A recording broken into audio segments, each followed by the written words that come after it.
পূর্বাচলে অনুষ্ঠিত হচ্ছে ৩০তম ঢাকা আন্তর্জাতিক বাণিজ্য মেলা। প্রতিবারের মতো এবারও দেশি বিদেশি স্টলে সাজিয়েছে মেলা প্রাঙ্গণ। গৃহস্থালী সামগ্রী, পোশাক, খেলনা, জুয়েলারি, খাবার সহ নানান জিনিসের রকমারি স্টলে জমতে শুরু করেছে এবারের আন্তর্জাতিক বাণিজ্য মেলা। সুসজ্জিতভাবে সুন্দর স্টলগুলো ক্রেতা ও দর্শনার্থীদের দৃষ্টি আকর্ষণ করার মতো। জলের ফোয়ারা আর ফুলের বাগান মেলায় বেড়াতে আসা মানুষের বাড়তি মনোরঞ্জন করছে। মেলায় বিশাল পরিচ্ছন্ন খোলা ময়দান শিশুদের মুক্ত বাতাসে ডানা মেলে ছুটার সুযোগ করে দেয়।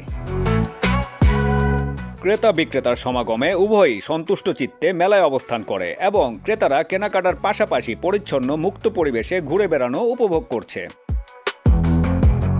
সব মিলিয়ে এবারের আন্তর্জাতিক বাণিজ্য মেলা ক্রেতা বিক্রেতা এবং দর্শনার্থীর সমাগমে মুখরিত হয়ে উঠবে এমনটাই সকলের প্রত্যাশা।